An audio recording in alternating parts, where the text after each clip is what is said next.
ਪੱਖ ਦੀਆਂ ਖਬਰਾਂ ਦੇਖ ਰਹੇ ਸਾਰੇ ਸਰੋਤਿਆਂ ਨੂੰ ਦਾਸ ਸੰਦੀਪ ਸਿੰਘ ਵੱਲੋਂ ਵਾਹਿਗੁਰੂ ਜੀ ਕਾ ਖਾਲਸਾ ਵਾਹਿਗੁਰੂ ਜੀ ਕੀ ਫਤਿਹ। ਅੱਜ ਦੇ ਸਾਡੇ ਖਾਸ ਮਹਿਮਾਨ ਜਿਨ੍ਹਾਂ ਨੂੰ ਕਿਸੇ ਵੀ ਇੰਟਰੋਡਕਸ਼ਨ ਦੀ ਲੋੜ ਨਹੀਂ ਹੈ, Sardar Jagmeet Singh deputy leader NDP Toronto ਤੋਂ ਅਤੇ ਸਰਦਾਰ ਹਰਪ੍ਰੀਤ ਸਿੰਘ ਹੋਣੀ ਕੈਲਗਰੀ ਤੋਂ ਸਾਡੇ ਨਾਲ ਜੁੜੇ ਨੇ।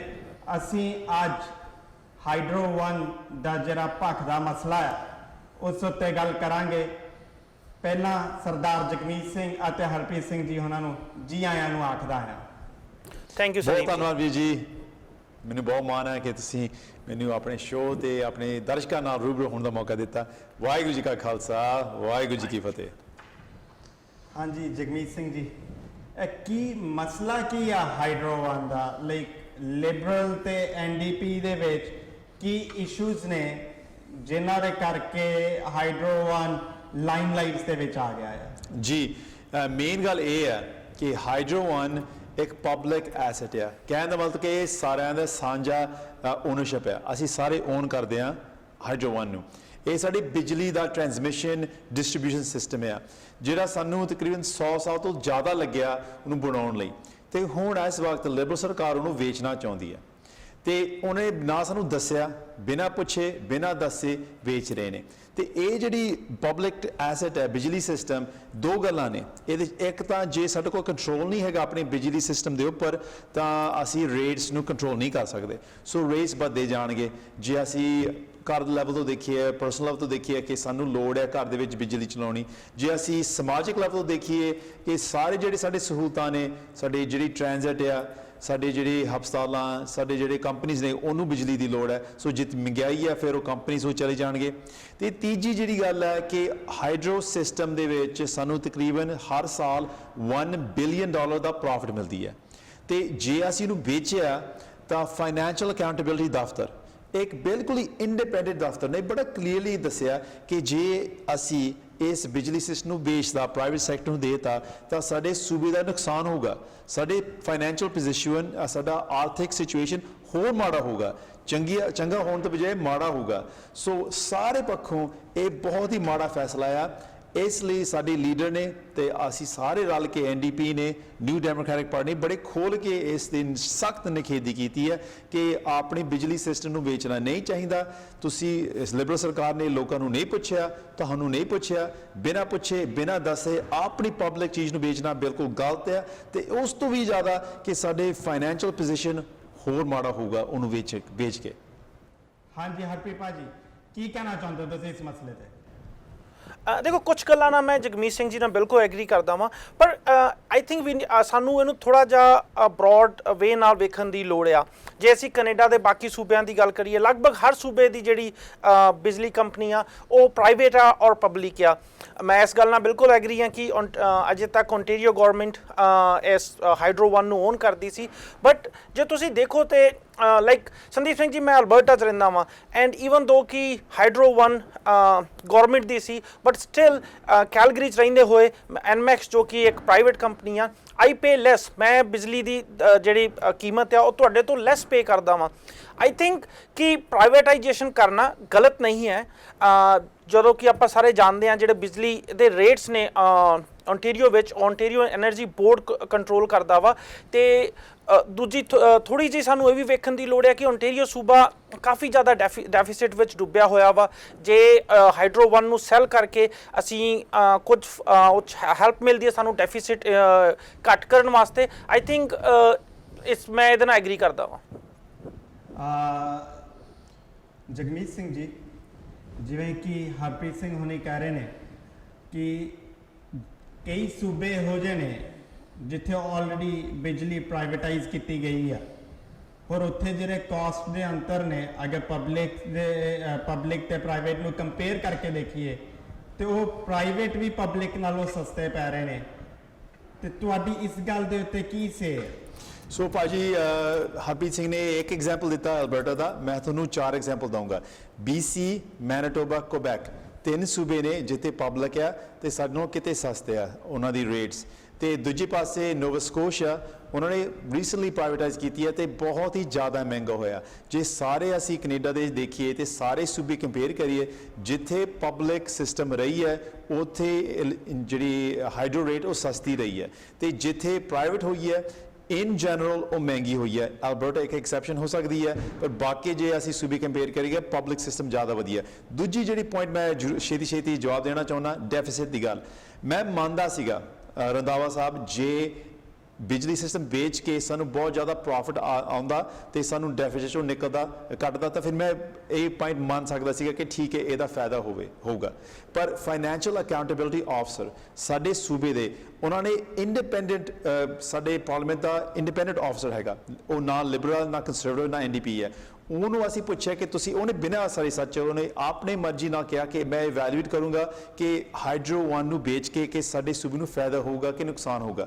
ਉਹਨਾਂ ਨੇ ਇੰਡੀਪੈਂਡੈਂਟਲੀ ਸਾਰੇ ਫੈਕਟਸ ਐਂਡ ਫਿਗਰਸ ਦੇਖੇ, ਉਹਨੇ ਹਿਸਾਬ ਕਿਤਾਬ ਲਾਇਆ ਤੇ ਕਹਿੰਦਾ ਕਿ 1 ਸਾਲ ਦੇ ਵਿੱਚ ਸਾਨੂੰ ਪਲੱਸ ਆਊਗਾ, ਪਰ ਲੌਂਗ ਟਰਮ ਦੇ ਵਿੱਚ ਜੇ ਅਸੀਂ 3, 4, 5 ਸਾਲ ਦੇਖੀਏ ਤਾਂ ਸਾਡੇ ਸੂਬੇ ਨੂੰ ਬਹੁਤ ਹੀ ਜ਼ਿਆਦਾ ਮਾੜਾ ਫਾਈਨੈਂਸ਼ੀਅਲ ਸਿਚੁਏਸ਼ਨ ਜਾਊਗਾ ਤੇ ਸਾਡੀ ਡੈਫਿਸਿਟ ਵੱਧ ਜੂਗੀ। ਸੋ ਇਹਦੇ 'ਚ ਕੋਈ ਗੱਲ ਨਹੀਂ ਬਣਦੀ। ਇੱਕ ਆਪਣਾ ਬਿਜਲੀ ਸਿਸਟਮ ਪਬਲਿਕ ਨੂੰ ਪ੍ਰਾਈਵੇਟ ਬਣਾਉਣਾ ਤੇ ਸਾਨੂੰ ਡੈਫਿਸਿਟ ਉਹਨੂੰ ਘਟਾਉਣ ਦੇ ਬਜਾਏ ਉਹਨੂੰ ਵਧਾਉਣਾ ਕੋਈ ਜਾਇਜ਼ ਗੱਲ ਨਹੀਂ ਹੈਗਾ। ਤੇ ਫਾਈਨੈਂਸ਼ੀਅਲ ਅਕਾਊਂਟੇਬਿਲਿਟੀ ਆਫਸਰ ਮਿਸਟਰ ਲਕੇਅਰ ਬੜਾ ਕਲੀਅਰਲੀ ਦੱਸ ਰਿਹਾ ਸਾਨੂੰ ਕਿ ਇਹ ਡਿਸੀਜਨ ਗਲਤ ਹੈ, ਕਿਉਂਕਿ ਸਾਨੂੰ ਹੋਰ ਡੈਫਿਸਿਟ 'ਚ ਡੁਬਾਊਗਾ।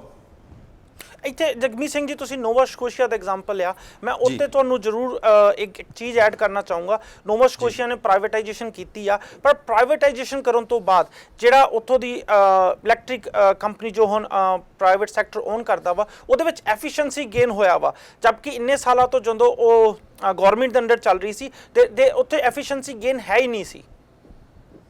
ਸੋ ਐਫੀਸ਼ੀਐਂਸੀ ਜੇ ਅਸੀਂ ਨੂੰ ਰਿਲੇਟਿਵ ਲੋਕਾਂ ਦੇ ਇਫੈਕਟ ਦੇ ਦੇਖੀਏ ਕਿ ਐਫੀਸ਼ੀਐਂਸੀ ਲੋਕਾਂ ਨੂੰ ਕੀ ਲੋੜ ਹੈ ਜੇ ਰੇਟਸ ਵੱਧ ਗਏ। ਸੋ ਪਬਲਿਕ ਸਿਸਟਮ ਜਦੋਂ ਸੀਗਾ ਉਹ ਸਸਤੇ ਰੇਟ ਸੀਗੇ, ਪ੍ਰਾਈਵੇਟ ਸਿਸਟਮ ਹੋ ਕੇ ਮਹਿੰਗੇ ਹੋ ਗਏ। ਭਾਵੇਂ ਐਫੀਸ਼ੀਐਂਟ ਹੋਵੇ ਭਾਵੇਂ ਇਨਐਫੀਸ਼ੀਐਂਟ ਹੋਵੇ, ਜੇ ਲੋਕਾਂ ਦੇ ਉੱਤੇ ਨੁਕਸਾਨ ਹੋਵੇ ਤਾਂ ਫਿਰ ਮੈਂ ਨਹੀਂ ਸਮਝਦਾ ਕਿ ਐਫੀਸ਼ੀਐਂਸੀ ਦਾ ਕੋਈ ਫਾਇਦਾ ਹੋਵੇ ਜੇ ਲੋਕਾਂ ਨੂੰ ਫਾਇਦਾ ਨਾ ਹੋਵੇ। ਹਾਂ, ਮੈਂ ਮੰਨਦਾ ਜੇ ਐਫੀਸ਼ੀਐਂਟ ਸਿਸਟਮ ਦੇ ਨਾਲ ਫਿਰ ਸਾਨੂੰ ਸਸਤੀ ਬਿਜਲੀ ਮਿਲਦੀ ਸੀਗੀ, ਜ਼ਿਆਦਾ ਕੋਈ ਵਧੀਆ ਬਿਹਤਰ ਸਰਵਿਸਿਜ਼ ਮਿਲਦੇ ਸੀਗੇ, ਤਾਂ ਮੈਂ ਮੰਨਦਾ ਕਿ ਫਾਇਦਾ ਹੋਵੇ। ਪਰ ਨੋਵਾ ਸਕੋਸ਼ੀਆ ਦੇ ਐਗਜ਼ਾਮਪਲ ਦੇ ਵਿੱਚ ਨਾ ਲੋਕਾਂ ਨੂੰ ਵਧੀਆ ਸਰਵਿਸ ਮਿਲਿਆ ਤੇ ਜ਼ਰੂਰ ਲੋਕਾਂ ਨੂੰ ਹੋਰ ਮਹਿੰਗਾਈ ਮਿਲੀ ਹੈ। ਸੋ ਇਹਦਾ ਕੋਈ ਫਾਇਦਾ ਨਹੀਂ ਹੋਇਆ ਲੋਕਾਂ ਨੂੰ।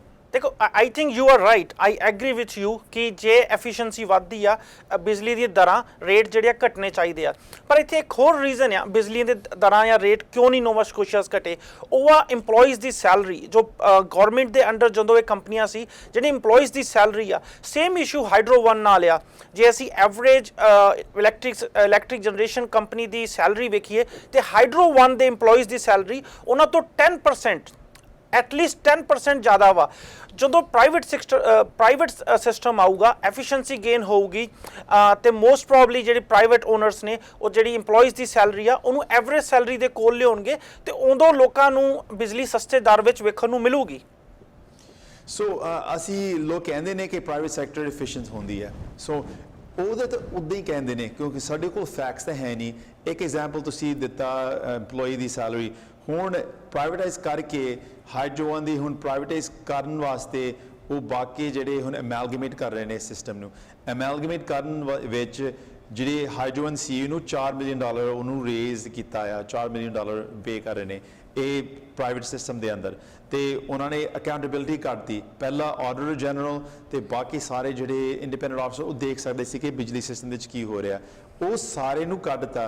ਤੇ ਪਹਿਲੀ ਵਾਰੀ ਅੰਟੇਰੀਓ ਦੇ ਇਤਿਹਾਸ ਦੇ ਵਿੱਚ ਕਿ ਸਾਰੇ ਆਮਬੈਡਸਮੈਨ, ਇੰਟੈਗ੍ਰਿਟੀ ਕਮਿਸ਼ਨਰ, ਪ੍ਰਾਈਵੇਟ ਕਮਿਸ਼ਨਰ, ਸਾਰੇ ਜਿੰਨੇ ਵੀ ਇੰਡੀਪੈਂਡੈਂਟ ਕਮਿਸ਼ਨਰਸ, ਇੰਡੀਪੈਂਡੈਂਟ ਆਫਿਸਰ ਜਿਹੜੇ ਦੇਖਭਾਲ ਕਰਦੇ ਨੇ ਸਰਕਾਰ ਦੇ ਉੱਤੇ, ਉਹਨਾਂ ਨੇ ਸਾਰੇ ਨੇ ਇਕੱਠਾ ਚਿੱਠੀ ਭੇਜਿਆ ਤੇ ਸਰਕਾਰ ਨੂੰ ਪੇਸ਼ ਕੀਤਾ ਕਿ ਜੋ ਤੁਸੀਂ ਪ੍ਰਾਈਵੇਟਾਈਜ਼ ਕਰ ਰਹੇ ਹੋ ਉਹਦੇ 'ਚ ਤੁਸੀਂ ਅਕਾਊਂਟੇਬਿਲਿਟੀ ਕੱਢ ਰਹੇ ਹੋ, ਤੁਸੀਂ ਜਿਹੜਾ ਨਿਗਾਹ ਰੱਖਣ ਦਾ ਜਿਹੜਾ ਪਹਿਲਾਂ ਹੁੰਦਾ ਸੀਗਾ ਸਿਸਟਮ ਉਹਨੂੰ ਤੁਸੀਂ ਕੱਢਤਾ ਤੇ ਇਹਦੇ ਨਾਲ ਬਹੁਤ ਹੀ ਨੁਕਸਾਨ ਹੋਊਗਾ। ਬਿਜਲੀ ਬਹੁਤ ਜ਼ਰੂਰਤੀ ਗੱਲ ਹੈ, ਅਸੀਂ ਇਕਨੋਮਿਕਲੀ ਸਾਨੂੰ ਲੋੜ ਹੈ, ਸਾਡੀ ਡੇ ਟੂ ਡੇ ਲਾਈਫ ਦੇ ਵਿੱਚ ਲੋੜ ਹੈ। ਤੇ ਇੱਕ ਤਾਂ ਪ੍ਰਾਈਵੇਟ ਕਰਕੇ ਜਿਹੜੀ CEO ਸੈਲਰੀਜ਼ ਦਾ ਕੋਈ ਕੈਪ ਨਹੀਂ ਹੈਗਾ ਤੇ ਉੱਥੇ ਮਹਿੰਗਾਈ ਹੈ ਤੇ ਅਕਾਊਂਟੇਬਿਲਿਟੀ ਨੂੰ ਤੁਸੀਂ ਕੱਢ ਰਹੇ ਹੋ, ਤੁਸੀਂ ਜਿਹੜੇ ਇੰਡੀਪੈਂਡੈਂਟ ਜਿਹੜੇ ਵਾਚਡੌਗ ਹੁੰਦੇ ਸੀਗੇ ਉਹਨੂੰ ਕੱਢਦੇ।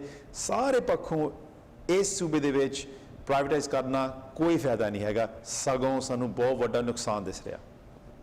ਪਰ ਇੱਥੇ ਇੱਕ ਹੋਰ ਗੱਲ ਹੈ ਜਗਮੀਤ ਸਿੰਘ ਜੀ, ਗਵਰਨਮੈਂਟ ਇਹਨੂੰ ਫੁੱਲੀ ਸੈਲ ਨਹੀਂ ਕਰ ਰਹੀ, 40% ਗਵਰਨਮੈਂਟ ਸਟਿਲ ਓਨ ਕਰੂਗੀ ਇਹਨੂੰ। ਦੂਜੀ ਗੱਲ ਜਿਹੜੀ ਹੈ ਜਿੱਤੇ ਆਪਾਂ ਨੂੰ ਜ਼ਰੂਰ ਵੇਖਣਾ ਚਾਹੀਦਾ, ਓਨਟਾਰੀਓ ਉੱਤੇ 5 ਬਿਲੀਅਨ ਪਾਵਰ ਜਨਰੇਸ਼ਨ ਦਾ ਪਾਵਰ ਬਿਲਿੰਗ ਜੋ ਬਿਲਿੰਗ ਆ ਜੋ ਪੇ ਆਫ ਕਰਨਾ ਗਵਰਨਮੈਂਟ ਨੇ, 5 ਬਿਲੀਅਨ ਇਲੈਕਟ੍ਰਿਸਿਟੀ ਦੇ ਬਿੱਲ ਪੇ ਆਫ ਕਰਨੇ ਨੇ।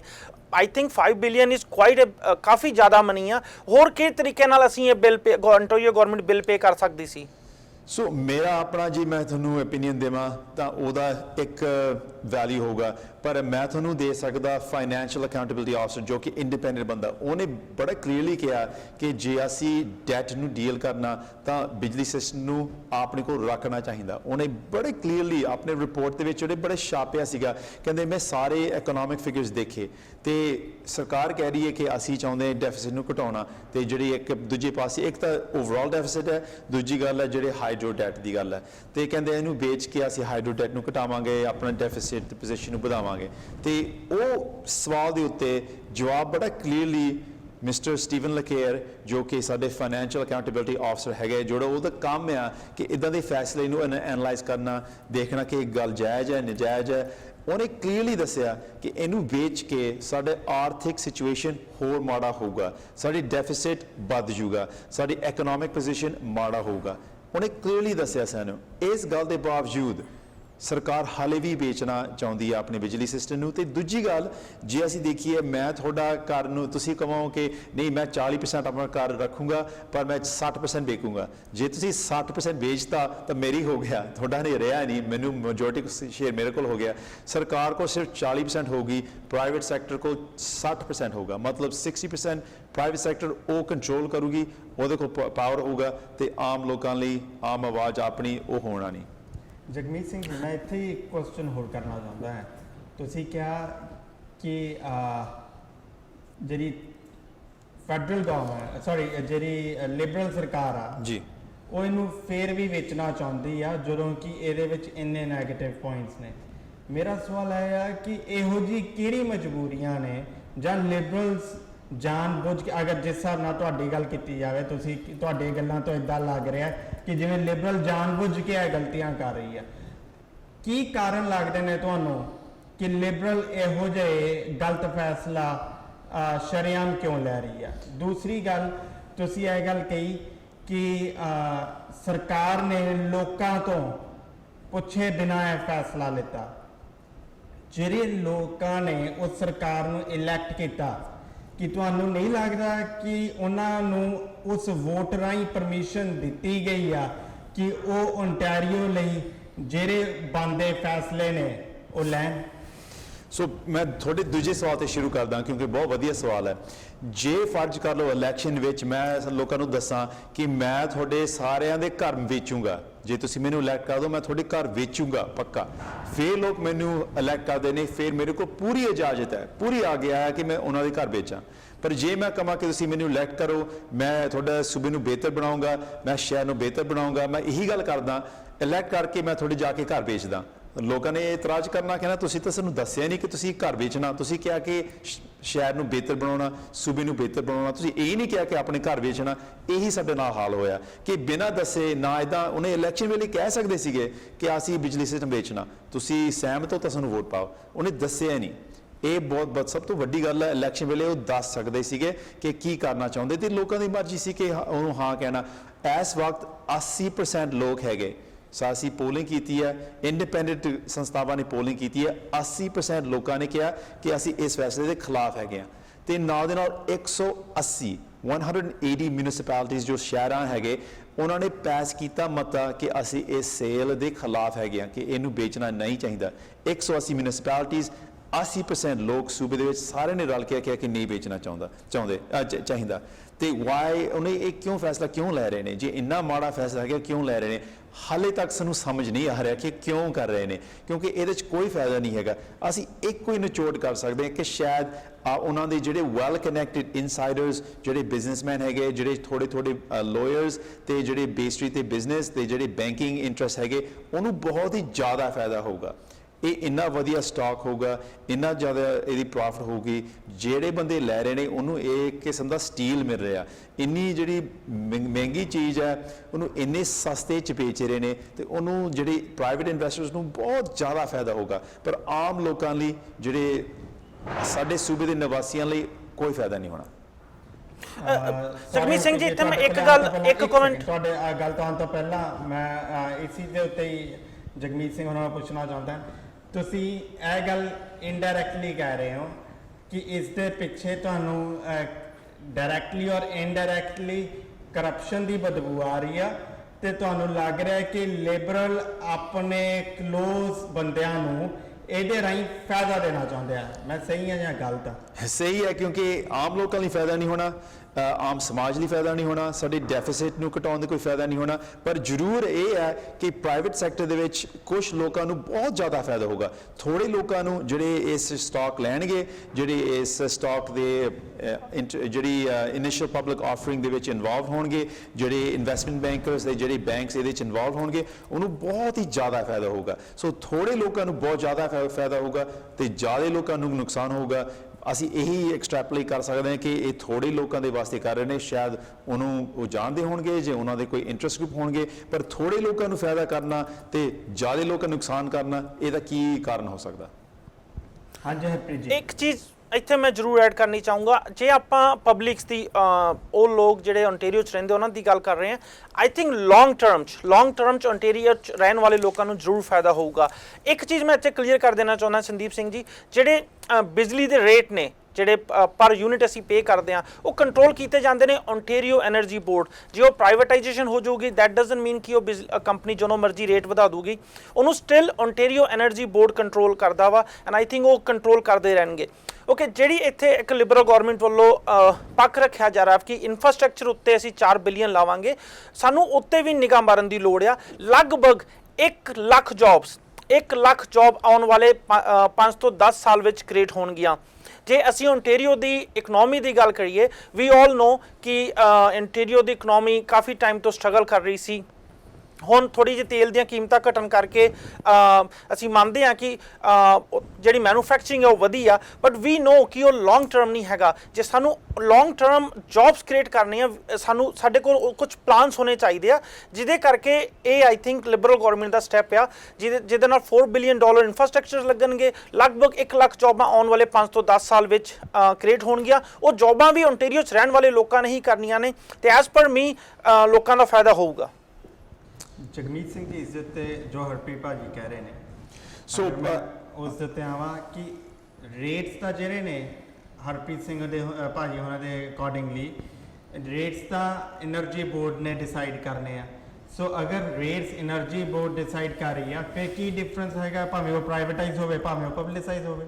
ਸੋ ਜਦੋਂ ਸਾਡੇ ਹੱਥ ਚੋਂ ਨਿਕਲ ਜੂਗਾ ਕੰਟਰੋਲ, ਜੇ 60% ਪਾਵਰ ਸਾਡੇ ਹੱਥ ਚੋਂ ਨਿਕਲ ਗਿਆ, ਤਾਂ ਬਹੁਤ ਜ਼ਿਆਦਾ ਫੈਸਲੇ ਹੁੰਦੇ ਜਿਹੜੇ ਸਾਨੂੰ ਨੁਕਸਾਨ ਹੋ ਸਕਦਾ। ਦੇਖੋ, ਜੇ ਅਸੀਂ ਇਨਫਰਾਸਟ੍ਰਕਚਰ ਇਲੈਕਟ੍ਰਿਸਿਟੀ ਸਿਸਟਮ ਨੂੰ ਵਧਾਉਣਾ ਹੋਵੇ, ਜੇ ਉਹਨੂੰ ਚੇਂਜ ਕਰਨਾ ਹੋਵੇ, ਜੇ ਅਸੀਂ ਡਿਲੀਵਰ ਕਰਨਾ ਡਿਫਰੈਂਟ ਤਰੀਕੇ ਦੇ ਨਾਲ, ਜੇ ਅਸੀਂ ਫੈਕਟਰੀਜ਼ ਨੂੰ ਹੋਰ ਸਸਤੇ ਦੇਣਾ ਚਾਹੁੰਦੇ ਹਾਂ ਜਾਂ ਡਿਲੀਵਰੀ ਸਿਸਟਮ ਹੋਰ ਵਧਾਉਣਾ ਸ਼ਹਿਰਾਂ ਵਾਸਤੇ ਜਾਂ ਕੋਈ ਹੋਰ ਫੈਕਟਰੀ ਵਾਸਤੇ, ਤਾਂ ਉਹ ਸਾਰਾ ਕੰਟਰੋਲ ਆਪਣੇ ਪਬਲਿਕ ਸਿਸਟਮ ਚੋਂ ਨਿਕਲ ਕੇ ਪ੍ਰਾਈਵੇਟ 'ਚ ਜਾਊਗਾ। ਪ੍ਰਾਈਵੇਟ ਦਾ ਇੰਟਰਸਟ ਤੇ ਲੋਕਾਂ ਦਾ ਇੰਟਰਸਟ ਕੀ ਹੈਗਾ, ਬਹੁਤ ਡਿਫਰੈਂਟ ਆ। ਇਹ ਕੰਟਰੋਲ ਨਾਲ ਤੁਸੀਂ ਰੇਟਸ ਇਨਡਾਇਰੈਕਟਲੀ ਇਫੈਕਟ ਕਰ ਸਕਦੇ ਹੋ, ਤੁਸੀਂ ਇਨਡਾਇਰੈਕਟਲੀ ਇੰਪੈਕਟ ਕਰ ਸਕਦੇ ਹੋ। ਜਦੋਂ ਤੁਸੀਂ ਕੰਟਰੋਲ ਕਰਦੇ ਹੋ ਕਿ ਕਿੱਦਾਂ ਸਿਸਟਮ ਡਿਲੀਵਰੀ ਕਰਨਾ, ਕਿੱਦਾਂ ਡਿਸਟ੍ਰੀਬਿਊਟ ਕਰਨਾ, ਕਿੱਥੇ ਇਨਫਰਾਸਟ੍ਰਕਚਰ ਦੇ ਵਿੱਚ ਇਨਵੈਸਟ ਕਰਨਾ, ਤੁਸੀਂ ਇਨਡਾਇਰੈਕਟਲੀ ਬਹੁਤ ਹੀ ਜ਼ਿਆਦਾ ਕੰਟਰੋਲ ਕਰ ਸਕਦੇ ਹੋ ਰੇਟਸ ਦੇ ਉੱਤੇ। ਦੂਜੀ ਗੱਲ ਹੈ ਲੌਂਗ ਟਰਮ ਤੇ ਸ਼ਾਰਟ ਟਰਮ ਬੈਨੀਫਿਟ। ਇੱਥੇ ਹਰਪ੍ਰੀਤ ਸਿੰਘ, ਮੈਂ ਤੁਹਾਡੇ ਨਾਲ ਡਿਸਐਗਰੀਮੈਂਟ ਕਰਦਾ, ਕਿਉਂਕਿ ਮੇਰੀ ਆਪਣੀ ਗੱਲ ਨਹੀਂ ਹੈ। ਅਗੇਨ, ਮੈਂ ਜਿਹੜਾ ਫਾਈਨੈਂਸ਼ੀਅਲ ਅਕਾਊਂਟੇਬਿਲਿਟੀ ਆਫਿਸਰ, ਜੋ ਕਿ ਇੱਕ ਇਕੋਨੋਮਿਸਟ ਨੇ, ਬਹੁਤ ਪੜ੍ਹੇ ਲਿਖੇ ਨੇ, ਬੜੇ ਕੁਆਲੀਫਾਈਡ ਨੇ, ਉਹਨੂੰ ਇੱਕ ਪੋਜੀਸ਼ਨ ਮਿਲਿਆ ਕਿਉਂਕਿ ਉਹਨੂੰ ਪਤਾ ਹੈਗਾ। ਉਹਨਾਂ ਨੇ ਕਿਹਾ ਦੀ ਐਗਜ਼ੈਕਟ ਆਪੋਜ਼ਿਟ, ਸ਼ਾਰਟ ਟਰਮ ਤਾਂ ਜ਼ਰੂਰ ਕਾਊਂਟਿੰਗ ਬੁੱਕਸ ਦੇ ਵਿੱਚ ਦਿਖਾਊਗਾ ਕਿ ਸਾਨੂੰ ਪ੍ਰੋਫਿਟ ਮਿਲਿਆ ਸ਼ਾਰਟ ਟਰਮ ਦੇ ਵਿੱਚ। ਲੌਂਗ ਟਰਮ ਦੇ ਵਿੱਚ ਉਹਨੇ ਕਿਹਾ ਕਿ ਜੇ ਅਸੀਂ ਫੰਡਸ ਰੇਜ਼ ਵੀ ਕਰਨਾ ਚਾਹੁੰਦੇ ਸੀਗੇ ਇਨਫਰਾਸਟ੍ਰਕਚਰ ਬਣਾਉਣ ਲਈ, ਜੇ ਨੌਕਰੀਆਂ ਇਨਵੈਸਟ ਕਰਨ ਲਈ, ਕਿ ਲੋਕ ਜਦੋਂ ਨਵੇਂ ਸੜਕਾਂ ਬਣਾਉਂਦੇ ਜਾਂ ਟ੍ਰਾਂਜ਼ਿਟ ਬਣਾਉਂਦੇ, ਉਹਦੇ 'ਚ ਨੌਕਰੀ ਵੀ ਆਉਂਦੇ, ਤੇ ਉਹਦੇ 'ਚ ਕਹਿੰਦਾ ਕਿ ਇਟ ਬੀ ਚੀਪਰ, ਹੋਰ ਸਸਤਾ ਹੋਣਾ ਸੀਗਾ ਉਹਨੂੰ ਲੋਨ ਲੈ ਕੇ ਉਹਨੂੰ ਵੇਚਣ ਨਾਲੋਂ। ਉਹਨੇ ਕਲੀਅਰਲੀ ਕਿਹਾ ਕਿ ਇੰਨਾ ਜ਼ਿਆਦਾ ਨੁਕਸਾਨ ਹੋਊਗਾ ਕਿ ਜੇ ਅਸੀਂ ਲੋਨ ਲੈਂਦੇ ਸੀਗੇ ਉਹ ਸਸਤਾ ਪੈਂਦਾ, ਕਿਉਂਕਿ ਹਰ ਸਾਲ ਤੁਸੀਂ ਆਪ ਅੰਦਾਜ਼ਾ ਲਾਓ, ਤੁਹਾਡੇ ਬਾਪੂ ਜੀ ਕੋਲ ਇੱਕ ਬਿਜ਼ਨਸ ਹੋਵੇ, ਬਾਪਾ ਜੀ ਮਾਤਾ ਜੀ ਪਿਤਾ ਜੀ ਕੋਲ ਫੈਮਿਲੀ ਕੋਲ ਬਿਜ਼ਨਸ ਹੋਵੇ ਜਿਹਦੀ ਹਰ ਸਾਲ $1 ਬਿਲੀਅਨ ਦਾ ਪ੍ਰੋਫਿਟ ਆਵੇ, ਤੇ ਉਹ ਤੁਹਾਨੂੰ ਕਹਿੰਦੇ ਕਿ ਅਸੀਂ ਬੇਟਾ ਇਹਨੂੰ ਵੇਚਣਾ ਚਾਹੁੰਦੇ ਹਾਂ ਤਾਂ ਕਿ ਅਸੀਂ $4 ਬਿਲੀਅਨ ਰੇਜ਼ ਕਰਨਾ। ਤੁਸੀਂ ਕੀ ਕਹੋਗੇ? ਤੁਸੀਂ ਕਹੋਗੇ ਨਹੀਂ ਬਾਪੂ ਜੀ ਬੇਬੀ ਜੀ ਨਾ ਕਰੋ ਇੱਦਾਂ, ਹਰ ਸਾਲ ਆਲਮੋਸਟ $1 ਬਿਲੀਅਨ ਦਾ ਪ੍ਰੋਫਿਟ ਆਉਂਦਾ, ਤੁਸੀਂ ਸਿਰਫ $4 ਬਿਲੀਅਨ ਰੇਜ਼ ਕਰਨ ਲਈ ਇਹਨੂੰ ਵੇਚ ਰਹੇ ਹੋ, ਇੱਦਾਂ ਨਾ ਕਰੋ। ਇੱਦਾਂ ਹੀ ਸਾਡੇ ਨਾਲ ਹੋ ਰਿਹਾ। ਫਾਈਨੈਂਸ਼ੀਅਲ ਅਕਾਊਂਟੇਬਿਲਿਟੀ ਆਫਿਸਰ ਕਹਿੰਦੇ ਕਿ ਤਕਰੀਬਨ 750 ਮਿਲੀਅਨ ਮਤਲਬ 1 ਬਿਲੀਅਨ ਦੇ ਨੇੜੇ ਹਰ ਸਾਲ ਦੀ ਪ੍ਰੋਫਿਟ ਆਉਂਦੀ ਸੀਗੀ। ਉਹ ਵੇਚਣਾ ਚਾਹੁੰਦੇ, ਸਾਰਾ ਕੁੱਲ ਮਿਲਾ ਕੇ ਐਕਸਪੈਂਸਿਸ ਕੱਟ ਕੇ ਸਿਰਫ $4 ਬਿਲੀਅਨ ਰੇਜ਼ ਕਰਨ ਲਈ।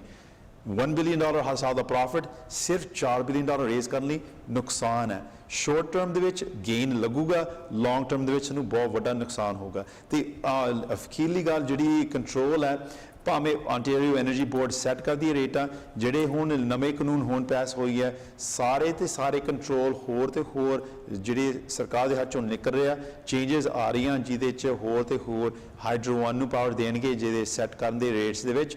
ਤੇ ਮੈਨੂੰ ਨਹੀਂ ਲੱਗਦਾ ਕਿ ਆਂਟੇਰੀਓ ਐਨਰਜੀ ਬੋਰਡ ਦੇ ਐਂਡ ਦੇ ਵਿੱਚ ਜਿਹੜੀ ਰੇਟ ਸੈਟਿੰਗ ਦੀ ਜਿਹੜੀ ਪਾਵਰ ਹੈ ਉਹ ਜਿੰਨੀ ਹੁਣ ਹੈਗੀ ਹੈ ਬਹੁਤ ਘੱਟਦੀ ਜਾ ਰਹੀ ਹੈ।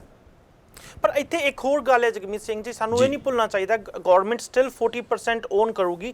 ਤੁਸੀਂ ਆਪੇ ਕਹਿ ਰਹੇ ਹੋ 750 ਮਿਲੀਅਨ ਪਰ ਈਅਰ ਪ੍ਰੋਫਿਟ ਆ, 100 ਮਿਲੀਅਨ ਗਵਰਨਮੈਂਟ ਲਗਭਗ ਟੈਕਸ ਲੈਂਦੀ ਆ, 850 ਮਿਲੀਅਨ ਪ੍ਰੋਫਿਟ ਆ, ਜੋ ਕਿ ਗਵਰਨਮੈਂਟ ਦਾ ਉਹ 'ਚ ਅਜੇ ਵੀ 40% ਹਿੱਸਾ ਜ਼ਰੂਰ ਬਣਿਆ ਰਹੂਗਾ। ਦੂਜੀ ਚੀਜ਼ਾਂ ਜਗਮੀਤ ਸਿੰਘ ਜੀ ਜੋ ਸਾਨੂੰ ਜ਼ਰੂਰ ਵੇਖਣੀਆਂ ਚਾਹੀਦੀਆਂ ਨੇ, ਪ੍ਰਾਈਵੇਟਾਈਜੇਸ਼ਨ ਨਾਲ ਕੁਝ ਬੈਨੀਫਿਟ ਹਮੇਸ਼ਾ ਹੁੰਦੇ ਆ, ਚਾਹੇ ਜਿਹੜਾ ਮਰਜ਼ੀ ਬਿਜ਼ਨਸ ਆ। ਨੰਬਰ 1 ਸਿਸਟਮ ਐਫੀਸ਼ੀਐਂਸੀ ਦੀ ਆਪਾਂ ਗੱਲ ਕਰ ਚੁੱਕੇ ਹਾਂ। ਤੇ ਦੂਜੀ ਪੁਆਇੰਟ ਮੈਂ ਜ਼ਰੂਰ ਦੱਸਣਾ ਚਾਹੂੰਗਾ, ਜਿਹੜੇ ਵੀ ਅਨਨੈਸੈਸਰੀ ਐਕਸਪੈਂਸਿਸ ਨੇ ਆ ਅਨਨੈਸੈਸਰੀ ਐਕਸਪੈਂਸਿਸ ਹੋ ਰਹੇ ਨੇ ਹਾਈਡਰੋ 1 ਚ ਹੁਣ ਉਹਨੂੰ ਆਪਰੇਟ ਕਰਦੇ ਹੋਏ, ਜਦੋਂ ਪ੍ਰਾਈਵੇਟਾਈਜੇਸ਼ਨ ਹੋਗੀ ਅਫਕੋਰਸ ਉਹ ਕੱਟ ਹੋਣਗੇ, ਐਫੀਸ਼ੀਐਂਸੀ ਵਧੂਗੀ, ਸਿਸਟਮ ਦੀ ਪ੍ਰੋਡਕਟਿਵਿਟੀ ਵਧੂਗੀ, ਤੇ ਉਹਦਾ ਕਿਤੇ ਨਾ ਕਿਤੇ ਓਨਟਾਰੀਓ 'ਚ ਰਹਿਣ ਵਾਲੇ ਲੋਕਾਂ ਨੂੰ ਫਾਇਦਾ ਵਿਖੂਗਾ ਹੀ ਵਿਖੂਗਾ। ਅਸੀਂ ਜੇ ਥੋੜਾ ਜਿਹਾ, ਕਿਉਂਕਿ ਆਪਾਂ ਆਪਣੇ ਨਾਲ ਜਿਹੜੇ ਦਰਸ਼ਕ ਸਾਡੇ ਟੀਵੀ ਦੇਖ ਰਹੇ ਨੇ ਸਾਰੇ ਇੰਡੀਆ ਤੋਂ ਰਾਬਤਾ ਰੱਖਦੇ ਨੇ, ਮੈਂ ਥੋੜੀ ਜਿਹੀ ਇੱਥੇ ਐਗਜ਼ਾਮਪਲ ਲੈਣਾ ਚਾਹੂੰਗਾ ਕਿ ਸਰਕਾਰੀ ਮਸ਼ੀਨਰੀ ਐਂਡ ਪ੍ਰਾਈਵੇਟ ਮਸ਼ੀਨਰੀ ਹਮੇਸ਼ਾ ਫਰਕ ਹੁੰਦਾ ਵਾ। ਜਗਮੀਤ ਸਿੰਘ ਜੀ ਬਿਲਕੁਲ ਰਾਈਟ ਨੇ ਕਿ ਜਿਹੜੀ ਪ੍ਰਾਈਵੇਟ ਹੁੰਦੀ ਆ ਥੋੜੀ ਜਿਹੀ ਐਕਸਪੈਂਸਿਵ ਹੁੰਦੀ ਆ, but at the same time service quality improve ਹੁੰਦੀ ਆ, ਸਿਸਟਮ ਐਫੀਸ਼ੀਐਂਸੀ ਇੰਪਰੂਵ ਹੁੰਦੀ ਆ, ਐਂਡ ਗੌਰਮੈਂਟ ਇੱਕਦਮ ਹੀ ਉਹਨੂੰ ਵੇਚ ਨਹੀਂ ਰਹੀ। ਜਗਮੀਤ ਸਿੰਘ ਜੀ ਦੇ ਸਟਿਲ ਹੈਵ ਏ 40%। ਇੱਕ ਚੀਜ਼ ਹੋਰ ਮੈਂ ਤੁਹਾਨੂੰ ਇੱਥੇ ਐਡ ਕਰਨਾ ਚਾਹੂੰਗਾ, ਤੁਸੀਂ ਐਗਜ਼ਾਮਪਲ ਦਿੱਤਾ ਕਿ if family onus A business, ਜਦੋਂ 4 ਬਿਲੀਅਨ, ਪਹਿਲੀ ਗੱਲ ਤਾਂ 9 ਬਿਲੀਅਨ ਆ, 5 ਬਿਲੀਅਨ ਪੇਡ ਆਫ ਹੋਊਗਾ ਇਲੈਕਟ੍ਰਿਕ ਬਿੱਲ 'ਚ, 4 ਬਿਲੀਅਨ ਆਂਟੇਰੀਓ ਗੌਰਮੈਂਟ ਕੋਲ ਆਊਗਾ। ਬਟ ਤੁਸੀਂ ਉਸ ਟਾਈਮ ਲੋਨ ਨਹੀਂ ਲੈ ਸਕਦੇ ਜਗਮੀਤ ਸਿੰਘ ਜੀ ਜਦੋਂ ਤੁਹਾਡੇ ਕੋਲ already billions of dollar the deficit ਆ। ਤੁਸੀਂ ਉਸ ਟਾਈਮ ਗਵਰਨਮੈਂਟ ਨੂੰ ਕਿੱਦਾਂ ਕਹਿ ਸਕਦੇ ਹੋ ਕਿ ਹੋਰ ਲੋਨ ਲੈ ਲਓ? ਹਰਪ੍ਰੀਤ ਸਿੰਘ ਜੀ, ਤੁਸੀਂ ਬਾਰ-ਬਾਰ ਉਸੇ ਲੋਨ ਦੀ ਗੱਲ ਕਰਦੇ ਹੋ। ਮੇਰਾ ਸਵਾਲ ਆਇਆ ਹੈ ਕਿ ਇਹ ਜਿਹੜਾ ਕਰਜ਼ਾ ਚੜਿਆ ਆ ਇਹਦੇ ਲਈ ਵੀ ਕੌਣ ਜ਼ਿੰਮੇਵਾਰ ਹੈ? ਕਿਤੇ ਲਿਬਰਲ ਸਰਕਾਰ ਤਾਂ ਨਹੀਂ? Okay then we have to, sorry go ahead Jagmeet Singh ji. No, ਮੈਂ ਇਹਦੇ ਬੜੀ ਕਲੀਅਰ ਜਵਾਬ ਹੈ ਕਿ ਪਿਛਲੇ 14 ਸਾਲ ਦੀ ਜਿਹੜੀ ਹੁਣ ਅਗਲੀ ਇਲੈਕਸ਼ਨ ਤੱਕ 4 ਟਰਮਸ ਆਲਮੋਸਟ 14 ਸਾਲ ਦੀ ਰੂਲ ਜਿਹੜੀ ਇਸ ਸੂਬੇ ਦੇ ਵਿੱਚ ਲਿਬਰਲ ਦੇ ਥੱਲੇ ਸੀ, ਤੇ ਜਿਹੜਾ ਪੋਜੀਸ਼ਨ ਅਸੀਂ ਪਹੁੰਚੇ ਹਾਂ ਉਹਦੇ ਕਰਕੇ ਹੋਇਆ। ਮੈਂ ਥੋੜੀ ਇੱਕ ਦੋ ਐਗਜ਼ਾਮਪਲ ਦੇਣੇ ਚਾਹੁੰਦਾ ਕਿ ਇੱਕ ਤਾਂ ਹੁੰਦਾ ਹੈ ਕਿ ਜੁੱਤੀਆਂ ਦੀ ਗੱਲ ਕਰੋ, ਜੁੱਤੀਆਂ ਜੇ ਕੰਪਨੀ ਹੋਵੇ ਪ੍ਰਾਈਵੇਟ ਵਧੀਆ, ਗੱਡੀਆਂ ਦੀ ਜਿਹੜੇ ਕੰਪਨੀ ਪ੍ਰਾਈਵੇਟ ਹੋਵੇ ਵਧੀਆ, ਪਰ ਜੇ ਆਪਣੇ ਅਸੀਂ ਜਿਹੜੇ ਸਾਡੀ ਨੈਸੈਸਿਟੀਜ਼ ਹੋਣ ਉਹ ਡਿਫਰੈਂਟ ਗੱਲ ਹੁੰਦੀ ਹੈ। ਜੇ ਅਸੀਂ ਹਸਪਤਾਲ ਦੀ ਗੱਲ ਕਰਦੇ ਹਾਂ, ਜੇ ਅਸੀਂ ਕਹਿੰਦੇ ਹਾਂ ਇੰਸ਼ੋਰੈਂਸ ਦੀ ਐਗਜ਼ਾਮਪਲ ਲੈਂਦੇ ਹਾਂ, ਇੰਸ਼ੋਰੈਂਸ ਸਿਸਟਮ ਦੇ ਵਿੱਚ ਪਬਲਿਕ ਤੇ ਪ੍ਰਾਈਵੇਟ ਦਾ ਫਰਕ ਆ ਕਿ ਪਬਲਿਕ ਦੇ ਵਿੱਚ ਕੋਈ ਪ੍ਰੋਫਿਟ ਦੀ ਮੋਟਿਵ ਨਹੀਂ ਆ, ਪ੍ਰਾਈਵੇਟ ਦੇ ਵਿੱਚ ਪ੍ਰੋਫਿਟ ਦੀ ਮੋਟਿਵ ਹੁੰਦੀ ਹੈ, ਤੇ ਜਿੱਥੇ ਪ੍ਰੋਫਿਟ ਦੀ ਮੋਟਿਵ ਹੁੰਦੀ ਹੈ ਉੱਥੇ ਮਹਿੰਗਾਈ ਹੁੰਦੀ ਹੈ ਨਾਲ ਦੇ ਨਾਲ। ਸੋ ਕਈ ਗੱਲਾਂ ਨੇ ਜਿਹੜਾ ਕੋਈ ਪ੍ਰੋਬਲਮ ਨਹੀਂ ਹੈਗਾ, ਕੱਪੜੇ ਪ੍ਰਾਈਵੇਟ ਹੋਣ ਕੋਈ ਪ੍ਰੋਬਲਮ ਨਹੀਂ ਹੈਗਾ, ਪਰ ਜੇ ਸਾਡਾ ਪਾਣੀ ਸਿਸਟਮ ਜਿਹੜਾ ਸਾਨੂੰ ਲੋਡ ਰੋਜ਼ ਹੈ ਜੇ ਉਹਨੂੰ ਪ੍ਰਾਈਵੇਟਾਈਜ਼ ਕੀਤਾ ਗਿਆ ਤਾਂ ਸਾਡਾ ਜਿਹੜਾ ਇੱਕ ਕਿਸਮ ਦਾ ਆਜ਼ਾਦੀ ਉਹ ਸਾਡੇ ਹੱਥੋਂ ਨਿਕਲ ਜਾਂਦਾ, ਕਿਉਂਕਿ ਪਾਣੀ ਤਾਂ ਸਾਨੂੰ ਲੋੜ ਹੈ, ਬਿਜਲੀ ਵੀ ਸਾਨੂੰ ਲੋੜ ਹੈ, ਸਾਨੂੰ ਆਪਣੇ ਜਿਹੜੀ ਲੋੜ ਦੀ ਚੀਜ਼ਾਂ ਨੇ ਉਹਦੇ ਉੱਤੇ ਕੰਟਰੋਲ ਹੋਣੀ ਚਾਹੀਦੀ ਹੈ। ਇੱਕ ਅਖੀਰਲੀ ਐਗਜ਼ਾਮਪਲ ਪ੍ਰਾਈਵੇਟ ਸੈਕਟਰ ਲੋਕ ਕਹਿੰਦੇ ਨੇ ਕਿ ਇਹ efficient ਆ, ਕਾਸਟ ਸੇਵਿੰਗ ਹੈ। ਮੈਂ ਇੱਥੇ ਇੱਕ ਐਗਜ਼ਾਮਪਲ ਦੇ ਸਕਦਾ, P3s ਸਾਡੇ ਸੂਬੇ ਦੇ ਵਿੱਚ ਪਬਲਿਕ ਪ੍ਰਾਈਵੇਟ ਪਾਰਟਨਰਸ਼ਿਪਸ ਹੁੰਦੇ। ਆਡੀਟਰ ਜਨਰਲ ਆਂਟੇਰੀਓ ਸੂਬੇ ਦੇ ਨੇ ਕਿਹਾ ਕਿ ਪਿਛਲੇ 10 ਸਾਲ ਦੇ ਵਿੱਚ ਪਬਲਿਕ ਪ੍ਰਾਈਵੇਟ ਪਾਰਟਨਰਸ਼ਿਪਸ ਦੇ ਨਾਲ ਜਿੱਥੇ ਪਬਲਿਕ ਤੇ ਪ੍ਰਾਈਵੇਟ ਇਕੱਠੇ ਹੋ ਕੇ ਉਹਨੇ ਪ੍ਰੋਜੈਕਟ ਕੀਤੇ, ਉਹਦੇ ਕਰਕੇ 8.3 ਬਿਲੀਅਨ ਡਾਲਰਸ ਵੱਧ ਪੈਸੇ ਲੱਗੇ ਜੇ ਅਸੀਂ ਡਾਇਰੈਕਟਲੀ ਲੋਨ ਲੈ ਕੇ ਉਸ ਪ੍ਰੋਜੈਕਟ ਨੂੰ ਆਪੇ ਬਣਾਇਆ ਤੇ ਅਸੀਂ ਪ੍ਰਾਈਵੇਟ ਸੈਕਟਰ ਨੂੰ ਬਿਨਾਂ ਲੋਨ ਦੇ ਕੇ ਪ੍ਰਾਈਵੇਟ ਸੈਕਟਰ ਨੂੰ ਕਿਹਾ ਕਿ ਤੁਸੀਂ ਬਣਾਓ ਤੇ ਅਸੀਂ ਉਹਨੂੰ ਵਾਪਸ ਪੈਸੇ ਦਿੱਤੇ। ਉਹਦੇ 'ਚ ਕੰਪੇਅਰ ਕੀਤਾ ਤੇ 8.3 ਬਿਲੀਅਨ ਡਾਲਰਸ ਵੱਧ ਲੱਗੇ ਪ੍ਰਾਈਵੇਟ ਰਸਤੇ ਜਾਣ ਨਾਲੋਂ। ਸੋ ਇੱਥੇ ਅਸੀਂ ਇਹ ਗੱਲ ਫੜਦੇ ਹਾਂ ਕਿ ਜਿੱਥੇ ਪ੍ਰਾਈਵੇਸੀ ਹੁੰਦਾ ਪ੍ਰਾਈਵੇਟ ਕੰਪਨੀ ਹੁੰਦਾ ਉੱਥੇ ਪ੍ਰੋਫਿਟ ਮੋਟਿਵ ਕਰਕੇ ਮੰਗਿਆਈ ਹੁੰਦੀ ਹੈ। ਸੋ ਐਫੀਸ਼ੀਐਂਸੀ ਭਾਵੇਂ ਹੋਵੇ ਪਰ ਜਿਹੜਾ end of the day budget ਦੇ ਵਿੱਚ ਸਾਨੂੰ ਜਿਹੜਾ ਇੰਪੈਕਟ ਹੁੰਦਾ ਖਰਚਾ ਜ਼ਿਆਦਾ ਲੱਗਦਾ। ਤੇ ਸੋ ਜੇ ਅਸੀਂ ਚਾਹੁੰਦੇ ਹਾਂ ਕਿ ਵਧੀਆ ਸਿਸਟਮ ਹੋਵੇ, ਇੰਫਰਾਸਟ੍ਰਕਚਰ ਵਧੀਆ ਹੋਵੇ, ਬਿਜਲੀ ਵਧੀਆ ਹੋਵੇ, ਅਸੀਂ ਚਾਹੁੰਦੇ ਨਹੀਂ ਹੈਗੇ ਕਿ ਪ੍ਰੋਫਿਟ ਮੋਟਿਵ ਹੋਵੇ, ਅਸੀਂ ਚਾਹੁੰਦੇ ਕਿ ਲੋਕਾਂ ਦੇ ਵਧੀਆ ਬਿਹਤਰ ਜ਼ਿੰਦਗੀ ਦਾ ਮੋਟਿਵ ਹੋਵੇ। ਸੋ ਇੱਥੇ ਬਿਜਲੀ ਪਾਣੀ ਇਦਾਂ ਦੀ ਜਿਹੜੀ ਸਹੂਲਤਾਂ ਪਬਲਿਕ ਹੀ ਵਧੀਆ ਰਹਿੰਦੇ ਨੇ ਤਾਂ ਕਿ ਲੋਕਾਂ ਦੀ ਜਿਹੜੀ ਮੰਗ ਹੈ, ਲੋਕਾਂ ਦੀ ਜਿਹੜੀ ਲੋੜ ਉਹ ਅੱਗੇ ਹੋਵੇ ਤੇ ਪ੍ਰੋਫਿਟ ਦਾ ਮੋਟਿਵ ਅੱਗੇ ਨਾ ਹੋਵੇ। ਸੰਦੀਪ ਸਿੰਘ ਜੀ, ਮੈਂ ਤੁਹਾਡੇ ਉਸ ਕੁਐਸਚਨ ਦਾ ਜ਼ਰੂਰ ਜਵਾਬ ਦੇਣਾ ਚਾਹੂੰਗਾ ਕਿ ਡੈਫਿਸਿਟ ਦਾ ਜ਼ਿੰਮੇਵਾਰ ਕੌਣ ਆ। ਥੋੜਾ ਜਿਹਾ ਵਾਪਸ ਚੱਲਣਾ ਪਊਗਾ ਆਪਾਂ ਨੂੰ ਹਿਸਟਰੀ 'ਚ। 1990 ਤੋਂ ਸ਼ੁਰੂ ਕਰਦੇ ਹਾਂ, ਰਿਸੈਸ਼ਨ ਤੋਂ ਸ਼ੁਰੂ ਕਰਦੇ ਹਾਂ। NDP ਦੀ ਗਵਰਨਮੈਂਟ ਹੁੰਦੀ ਸੀ, ਪ੍ਰੀਮੀਅਰ ਬੌਬ ਰੇ ਹੁੰਦੇ ਸੀ। 35.4 ਬਿਲੀਅਨ ਡੈਫਿਸਿਟ ਸੀ। ਜਦੋਂ ਬੌਬ ਰੇ ਦੀ ਟਰਮ ਖਤਮ ਹੋਈ 1994-95 ਦੀ ਗੱਲ ਆ, 90.7 ਬਿਲੀਅਨ 50 ਬਿਲੀਅਨ ਆਲਮੋਸਟ ਡੈਫਿਸਿਟ ਵੱਧ ਗਿਆ ਸੀ। ਉਸ ਤੋਂ ਬਾਅਦ ਗਵਰਨਮੈਂਟ ਆਈ ਕੰਜ਼ਰਵੇਟਿਵ ਦੀ, ਜਿਹੜਾ ਉਹਦਾ ਡੈਫਿਸਿਟ ਸੀ 90 ਬਿਲੀਅਨ ਤੋਂ 132 ਬਿਲੀਅਨ ਵੱਧ ਗਿਆ ਸੀ।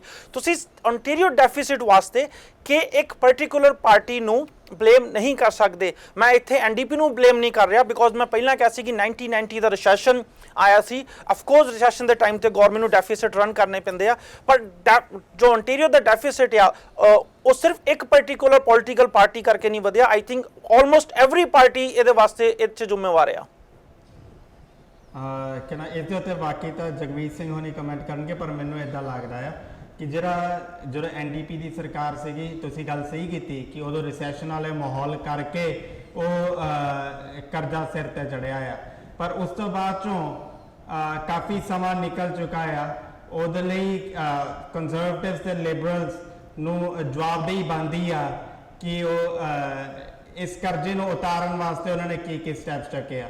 ਇਹਦਾ ਜਵਾਬ ਮੈਨੂੰ ਲੱਗਦਾ ਜਗਮੀਤ ਸਿੰਘ ਹੁਣੀ ਬੈਟਰ ਦੇ ਸਕਦੇ ਨੇ। ਇੱਕ ਚੀਜ਼ ਮੈਂ ਜਗਮੀਤ ਸਿੰਘ ਜੀ, ਤੁਸੀਂ ਜਵਾਬ ਦਿਓ ਤੋਂ ਪਹਿਲਾਂ ਇੱਕ ਚੀਜ਼ ਮੈਂ ਜ਼ਰੂਰ ਐਡ ਕਰਨਾ ਚਾਹੂੰਗਾ।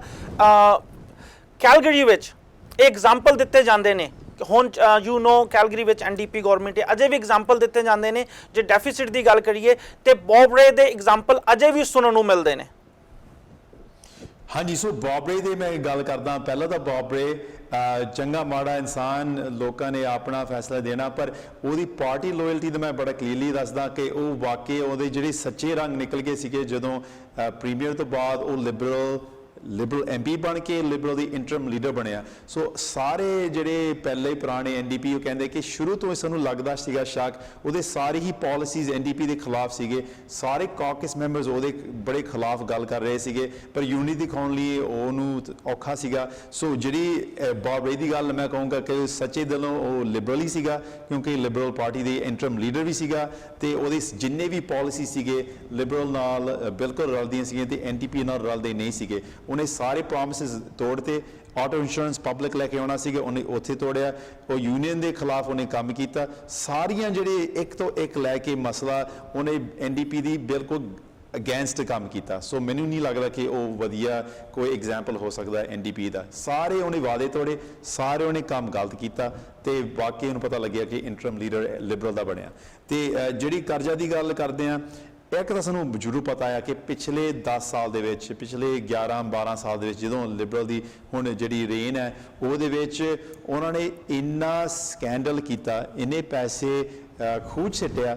$1 ਬਿਲੀਅਨ ਔਨ ਗੈਸ ਪਲਾਂਟਸ, ਸਿਰਫ ਔਰ ਸਿਰਫ ਗੈਸ ਪਲਾਂਟ ਨੂੰ ਕੈਂਸਲ ਕਰਨ ਲਈ। ਸਾਨੂੰ ਪਾਵਰ ਪਲਾਂਟ ਮਿਲੇ ਨਹੀਂ, ਸਾਨੂੰ ਸਿਰਫ ਕੈਂਸਲ ਕਰਨ ਦੇ ਵਿੱਚ ਉਹਨੇ $1 ਬਿਲੀਅਨ ਖਰਚਤੇ।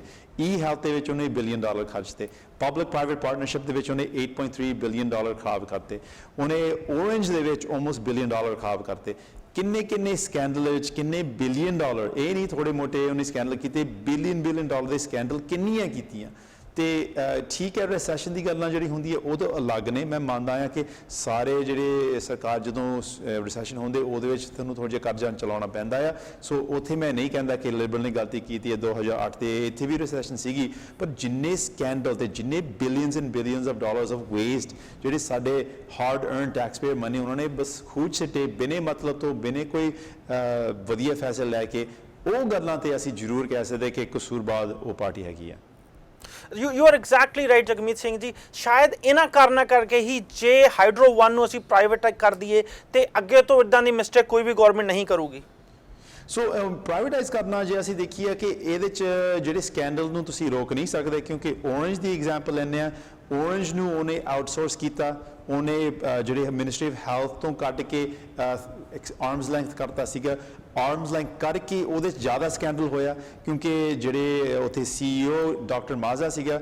ਉਹ ਕਹਿੰਦਾ ਕਿ ਹੁਣ ਮੈਂ ਤਾਂ ਡਿਫਰੈਂਟ ਹੋ ਗਿਆ ਮਿਨਿਸਟਰੀ ਆਫ ਹੈਲਥ ਨਾਲ ਸਾਡਾ ਅਲੱਗ ਸੰਸਥਾ ਬਣ ਗਿਆ ਪਹਿਲਾਂ air ambulance system ministry of health ਦੇ ਥੱਲੇ ਹੁੰਦਾ ਸੀਗਾ ਫਿਰ ਉਹਨੂੰ ਆਰਮਸ ਲੈਂਥ ਬਣਾਤਾ ਆਰਮ ਲੈਂਥ ਬਣਾ ਕੇ ਉਹਦੇ ਕੋਲ ਇਜਾਜ਼ਤ ਸੀ ਉਹ ਕਹਿੰਦਾ ਠੀਕ ਹੈ ਇਹ ਪਬਲਿਕ ਸਿਸਟਮ ਹੈਗਾ ਉਹਦੇ 'ਚ ਮੈਂ ਪ੍ਰੋਫਿਟ ਲੈ ਕੇ ਆਉਂਦਾ ਜਦੋਂ ਉਹਨਾਂ ਨੇ ਪ੍ਰੋਫਿਟ ਸਿਸਟਮ ਵਿੱਚ ਪਾਇਆ ਉਹਦੇ 'ਚ ਉਹਨੇ ਫਿਰ ਪੈਸੇ ਗਲਤ ਤਰੀਕੇ ਨਾਲ ਫਨਲ ਕੀਤਾ ਤੇ ਉਹਦੇ ਕਰਕੇ ਫੜਿਆ ਗਿਆ ਕਹਿੰਦੇ ਕਿ ਜਿਹੜੀ ਨਾਟ ਫॉर ਪ੍ਰੋਫਿਟ ਸਿਸਟਮ ਹੋਣਾ ਚਾਹੀਦਾ ਉਹਦੇ 'ਚ ਉਹਨੇ ਫॉर ਪ੍ਰੋਫਿਟ ਸਿਸਟਮ ਲੈ ਕੇ ਆਉਂਦਾ ਫॉर ਪ੍ਰੋਫਿਟ ਉਹਨੇ ਆਪੇ ਪ੍ਰੋਫਿਟ ਨਹੀਂ ਬਣਾਇਆ ਪਰ ਉਹਨੇ ਜਿਹੜੀ ਪਬਲਿਕ ਦੇ ਪੈਸੇ ਨੂੰ ਫॉर ਪ੍ਰੋਫਿਟ ਸਾਈਡ 'ਚ ਪਾ ਕੇ ਸਾਰਾ ਹੀ ਪੈਸੇ ਖਰਾਬ ਕਰਤੇ ਸੋ ਇੱਥੇ ਅਸੀਂ ਐਗਜ਼ਾਮਪਲ ਲੈ ਸਕਦੇ ਕਿ ਪ੍ਰਾਈਵੇਟਾਈਜ਼ ਜਾਂ ਥਰਡ ਲੈਂਥ ਕਰਕੇ ਫਿਰ ਵੀ ਇੱਕ ਸਕੈਂਡਲ ਹੋ ਸਕਦਾ ਜਿਹੜਾ ਸਕੈਂਡਲ ਨੂੰ ਬਚਾਉਣ ਨਾਲ ਵਧੀਆ ਫੈਸਲੇ ਲੈਣੇ ਚਾਹੀਦੇ ਨੇ ਟ੍ਰਾਂਸਪੇਰੈਂਸੀ ਹੋਣਾ ਚਾਹੀਦਾ ਅਕਾਊਂਟੇਬਿਲਿਟੀ ਹੋਣਾ ਚਾਹੀਦਾ ਜਿਹੜੇ ਤੁਸੀਂ ਫੈਸਲੇ ਪੂਰੇ ਖੁੱਲ੍ਹ ਕੇ ਹੋ ਕੇ ਦਿਖਾਓ ਕਿ ਤੁਸੀਂ ਕੀ ਕਰ ਰਹੇ ਹੋ ਕਿਉਂ ਕਰ ਰਹੇ ਹੋ ਹੁਣ ਇਸ ਐਗਜ਼ਾਮਪਲ ਪ੍ਰਾਈਵੇਟਾਈਜੇਸ਼ਨ ਦੇ ਵਿੱਚ ਅਸੀਂ ਪੁੱਛਿਆ ਕਿ ਤੁਸੀਂ ਕਿਹੜੇ ਬੇਸਿਸ ਉੱਤੇ ਫੈਸਲਾ ਲੈ ਰਹੇ ਹੋ ਐਡ ਕਲਾਰਕ ਦਾ ਰਿਪੋਰਟ ਹੈਗਾ ਆ ਅਸੀਂ ਪੁੱਛਿਆ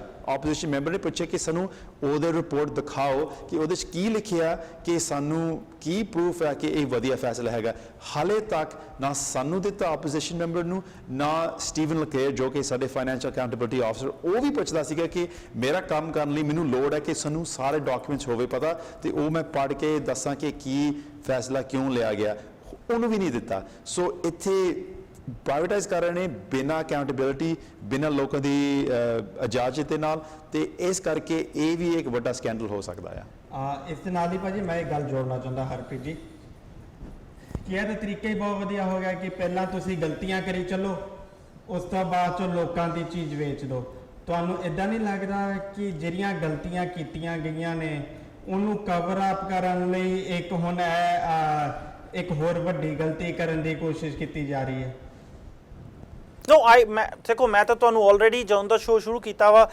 ਆਮ ਸੇਇੰਗ ਕਿ ਇਟਸ ਨਾਟ ਅ ਮਿਸਟੇਕ ਮੈਂ ਤਾਂ ਕਹਿ ਰਿਹਾ ਮਿਸਟੇਕ ਨਹੀਂ ਹੈ ਮੈਂ ਤਾਂ ਆਪਣੇ ਜੋ ਮੈਨੂੰ ਲੱਗ ਰਹੇ ਨੇ ਕਿ ਬੈਨੀਫਿਟਸ ਹੋਣਗੇ ਉਹ ਤੇ ਐਗਜ਼ੈਕਟਲੀ ਹੋਣਗੇ ਜੇ ਤੁਸੀਂ ਸਕੈਂਡਲਸ ਦੀ ਗੱਲ ਵੀ ਕਰੋ Sandeep Singh ji compare any private sector with any public sector and ਤੁਹਾਨੂੰ ਪਤਾ ਲੱਗ ਜੂਗਾ ਕਿ ਕਿੰਨੇ ਸਕੈਂਡਲ ਘੱਟ ਹੁੰਦੇ ਨੇ ਪ੍ਰਾਈਵੇਟ ਸੈਕਟਰਸ ਜਿਹੜੇ ਓਨਰਸ ਹੁੰਦੇ ਨੇ ਆਈ ਮੀਨ ਔਰ ਐਗਜ਼ੀਕਿਊਟਿਵ ਇਨ ਪ੍ਰਾਈਵੇਟ ਸੈਕਟਰ ਉਹਨਾਂ ਦਾ ਇੱਕੋ ਹੀ ਮਕਸਦ ਹੁੰਦਾ ਹੈ ਕਿ ਕਿੱਦਾਂ ਜਿਹੜੇ ਐਕਸਪੈਂਸ ਆ ਉਹ ਘਟਾਈਏ ਸਿਸਟਮ ਦੀ ਐਫੀਸ਼ੀਐਂਸੀ ਵਧਾਈਏ ਪਰ ਜਦੋਂ ਅਸੀਂ ਪਬਲਿਕ ਸੈਕਟਰ ਜਾਂਦੇ ਆ ਸੰਦੀਪ ਸਿੰਘ ਜੀ ਕਿਤੇ ਨਾ ਕਿਤੇ ਬਿਕੋਜ਼ ਕਰਾਊਨ ਕਾਰਪੋਰੇਸ਼ਨ ਦਾ ਨਾਂ ਤੁਹਾਡੇ ਨਾਲ ਜੁੜ ਜਾਂਦਾ ਵਾ ਗੌਰਮੈਂਟਸ ਦੀ ਤੁਹਾਨੂੰ ਸਪੋਰਟ ਹੁੰਦੀ ਆ ਕਿਤੇ ਨਾ ਕਿਤੇ ਸਿਸਟਮ ਵਿੱਚ ਇਹ ਕਮੀਆਂ ਆ ਜਾਂਦੀਆਂ ਨੇ ਆਈ ਟੋਟਲੀ ਐਗਰੀ ਕਿ ਇਹ ਕਮੀਆਂ ਦੂਰ ਕਰਨੀਆਂ ਚਾਹੀਦੀਆਂ ਨੇ ਬਟ ਤੁਸੀਂ ਹਿਸਟਰੀ ਵੇਖ ਲਓ ਹਾਈਡਰੋ 1 ਦੀ ਤੁਸੀਂ ਨੋਵਾ ਸਕੋਸ਼ੀਆ ਦੀ ਕੰਪਨੀ ਦਾ ਐਗਜ਼ਾਮਪਲ ਦੇਖ ਲਓ ਆਲਰੇਡੀ ਯੂ ਵਿਲ ਸੀ ਕਿ ਪ੍ਰਾਈਵੇਟ ਸਿਸਟਮ ਵਿੱਚ ਜ਼ਿਆਦਾ ਸਿਸਟਮ ਐਫੀਸ਼ੀਐਂਟ ਆ ਐਂਡ ਆਈ ਸਟਿਲ ਥਿੰਕ ਮੈਨੂੰ ਅਜੇ ਵੀ ਲੱਗਦਾ ਹੈ ਕਿ ਪ੍ਰਾਈਵੇਟ ਕਰਨਾ ਬੁਰਾ ਨਹੀਂ ਆ ਹਾਂ ਜੇ ontario ਐਨਰਜੀ ਬੋਰਡ ਰੇਟ ਆਪਣੇ ਕੋ ਕੰਟਰੋਲ ਰੱਖਦਾ ਵਾ ਆਈ ਥਿੰਕ ਇਹ ਸਟੈਪ ਤੁਸੀਂ ਇਹ ਨਹੀਂ ਕਹਿ ਸਕਦੇ ਕਿ ਬਿਲਕੁਲ ਹੀ ਬਹੁਤ ਵੱਡੀ ਗਲਤੀ ਆ ਮੇਰੇ ਖਿਆਲ ਇਹਦਾ ਫਾਇਦਾ ਵੀ ਵੇਖਣ ਨੂੰ ਮਿਲ ਸਕਦਾ ਵਾ ਹਰਪ੍ਰੀਤ ਜੀ ਬਿਫੋਰ ਵੀ ਕਲੋਜ਼ ਐਵਰੀਥਿੰਗ ਮੈਨੂੰ ਲੱਗਦਾ ਕਿ ਜਿਹੜੀ ਤੁਸੀਂ ਪਬਲਿਕ ਤੇ ਪ੍ਰਾਈਵੇਟ ਦਾ ਡਿਫਰੈਂਸ ਦੱਸਿਆ ਆ ਉੱਥੇ ਥੋੜੀ ਜਿਹੀ ਗੜਬੜ ਆ ਕਿਉਂਕਿ ਮੇਰੇ ਹਿਸਾਬ ਨਾਲ ਜਿਹੜੀ ਪਬਲਿਕ ਸਰਵਿਸਿਜ਼ ਹੁੰਦੀਆਂ ਨੇ ਉਹ ਸਰਵਿਸ ਓਰੀਐਂਟਡ ਹੁੰਦੀਆਂ ਤੇ ਜਿਹੜੀਆਂ ਪ੍ਰਾਈਵੇਟ ਹੁੰਦਾ ਆ ਉਹ ਪ੍ਰੋਫਿਟ ਓਰੀਐਂਟਡ ਹੁੰਦਾ ਆ ਹੁਣ ਸਮਾਪਤੀ ਤੋਂ ਪਹਿਲਾਂ ਮੈਂ ਜਗਮੀਤ ਸਿੰਘ ਹੁਣਾਂ ਤੋਂ ਚਾਹਾਂਗਾ ਕਿ ਐਂਡਿੰਗ ਰਿਮਾਰਕਸ ਦੇ ਸਕਾਂ ਭਾਈ ਸਾਹਿਬ ਬਹੁਤ ਬਹੁਤ ਧੰਨਵਾਦ ਮੈਨੂੰ ਮੌਕਾ ਦੇਣ ਲਈ ਬਹੁਤ ਵਧੀਆ ਲੱਗਿਆ ਸਾਰਿਆਂ ਦੇ ਵਿਚਾਰ ਮੈਨੂੰ ਵਧੀਆ ਲੱਗੇ ਇਹਦੇ 'ਚ ਅਖੀਰਲੀ ਗੱਲ ਜਿਹੜਾ ਮੈਂ ਕਹਿਣਾ ਚਾਹੁੰਦਾ ਆਬਵੀਅਸਲੀ ਮੈਂ ਤਾਂ ਪਬਲਿਕ ਦੇ ਹੱਕ 'ਚ ਹੈਗਾ ਕਿ ਆਪਣੇ ਜਿਹੜੇ ਸਹੂਲਤਾਂ ਪਬਲਿਕ ਰਹਿਣ, ਪਰ ਇੱਥੇ ਯੂਨੀਕ ਗੱਲ ਹੈ ਕਿ ਜਿਹੜੀ ਇੰਡੀਪੈਂਡੈਂਟ ਓਪੀਨੀਅਨ ਹੋਇਆ ਕਿ ਜੇ ਮੈਂ ਮੰਨਦਾ ਹੈਗਾ ਕਿ ਜੇ ਵੇਚ ਕੇ ਸਾਡੀ ਡੈਫਿਸਿਟ ਘਟਦੀ ਸੀਗੀ ਤਾਂ ਮੈਂ ਮੰਨਦਾ ਸੀਗਾ, ਪਰ ਫਾਈਨੈਂਸ਼ੀਅਲ ਅਕਾਊਂਟੇਬਿਲਿਟੀ ਆਫਿਸਰ ਕਹਿ ਰਹੇ ਨੇ ਕਿ ਉਹਨੂੰ ਰੱਖ ਕੇ ਹੀ ਅਸੀਂ ਡੈਫਿਸਿਟ ਨੂੰ ਘਟਾ ਸਕਦੇ ਹਾਂ, ਉਹਨੂੰ ਵੇਚ ਕੇ ਅਸੀਂ ਹੋਰ ਡੈਫਿਸਿਟ ਡੁੱਬਾਂਗੇ, ਉਹਦੀ ਇੰਡੀਪੈਂਡੈਂਟ ਅਸੈਸਮੈਂਟ ਆ। ਇਸ ਕਰਕੇ ਮੈਂ ਕਹਿੰਦਾ ਕਿ ਇਸ ਫੈਸਲੇ ਦੇ ਵਿੱਚ ਬੜਾ ਕਲੀਅਰ ਹੈ ਕਿ ਇਹ ਗਲਤ ਫੈਸਲਾ, ਸਾਨੂੰ ਡੈਫਿਸਿਟ ਚੋਂ ਕੱਢਣਾ ਨਹੀਂ ਕਰੂਗਾ, ਸਾਨੂੰ ਡੈਫਿਸਿਟ ਹੋਰ ਪਾਊਗਾ। ਤੇ ਬਾਕੀ ਜਿਹੜੇ ਪਬਲਿਕ ਪ੍ਰਾਈਵੇਟ ਦੀ ਡਿਸਕਸ਼ਨ ਸਾਰਿਆਂ ਦੇ ਅਲੱਗ-ਅਲੱਗ ਵਿਚਾਰ ਹੋਣਗੇ, ਪਰ ਇਸ ਫੈਸਲੇ ਦੇ ਵਿੱਚ ਬੜਾ ਕਲੀਅਰ ਹੈ ਕਿ ਇਹ ਨੁਕਸਾਨ ਹੀ ਨੁਕਸਾਨ ਹੋਊਗਾ। ਪਰ ਮੈਨੂੰ ਬਹੁਤ ਮਾਣ ਹੈ ਕਿ ਮੈਂ ਆਪਣੇ ਵਿਚਾਰ ਸਾਂਝੀ ਤੁਹਾਡੇ ਨਾਲ ਕਰ ਸਕਿਆ। ਬਹੁਤ ਬਹੁਤ ਧੰਨਵਾਦ। ਪਹਿਲਾਂ ਤਾਂ ਮੈਂ ਜਗਮੀਤ ਸਿੰਘ ਜੀ ਨੂੰ ਥੈਂਕ ਯੂ ਕਹਿਣਾ ਚਾਹੁੰਦਾ ਕਿ ਸਾਡੇ ਸਟੂਡੀਓ 'ਚ ਆਪਣੇ ਵਿਚਾਰ ਸਾਂਝੇ ਕੀਤੇ। ਈਵਨ ਦੋ ਕਿ ਜਗਮੀਤ ਸਿੰਘ ਜੀ ਦੇ ਤੇ ਮੇਰੇ ਅੱਜ ਅਸੀਂ ਡਿਫਰੈਂਟ ਪ੍ਰੋਸਪੈਕਟਿਵ ਪ੍ਰੈਜ਼ੈਂਟ ਕਰ ਰਹੇ ਸੀ, but I I still agree ਜੋ ਜਗਮੀਤ ਸਿੰਘ ਜੀ ਕੁਝ ਗੱਲਾਂ ਤੇ ਮੈਂ ਜਗਮੀਤ ਸਿੰਘ ਜੀ ਨਾਲ ਐਗਰੀ ਕਰਦਾ ਵਾਂ। ਬਾਕੀ ਆਈ ਥਿੰਕ ਆਉਣ ਵਾਲਾ ਟਾਈਮ ਦੱਸੂਗਾ ਸੰਦੀਪ ਸਿੰਘ ਜੀ ਕਿ ਹਾਈਡਰੋ ਵਨ ਦੀ ਸੈੱਲ ਨਾਲ ਓਨਟਾਰੀਓ 'ਚ ਰਹਿਣ ਵਾਲੇ ਲੋਕਾਂ ਨੂੰ ਫਾਇਦਾ ਹੁੰਦਾ, ਨੁਕਸਾਨ ਹੁੰਦਾ ਵਾ। ਥੈਂਕ ਯੂ ਜਗਮੀਤ ਸਿੰਘ ਜੀ, ਥੈਂਕ ਯੂ ਹਰਪ੍ਰੀਤ ਜੀ, ਤੁਸੀਂ ਆਪਣਾ ਕੀਮਤੀ ਸਮਾਂ ਸਾਡੇ ਲਈ ਕੱਢਿਆ ਆ। ਸਰੋਤਿਆਂ ਵਾਸਤੇ ਅਗਰ ਕੋਈ ਵੀ ਸਵਾਲ ਹੋਵੇ, ਕੋਈ ਵੀ ਸੁਜੈਸ਼ਨ ਹੋਵੇ, ਹੇਠ ਲਿਖੇ ਈਮੇਲ ਆਈਡੀ ਤੇ ਫੋਨ ਨੰਬਰ ਤੇ ਸਾਨੂੰ ਕੰਟੈਕਟ ਕਰ ਸਕਦੇ ਹੋ। ਹੁਣ ਸਾਨੂੰ ਬਖਸ਼ੋ ਛੁੱਟੀਆਂ। ਵਾਹਿਗੁਰੂ ਜੀ ਕਾ ਖਾਲਸਾ, ਵਾਹਿਗੁਰੂ ਜੀ ਕੀ ਫਤਿਹ।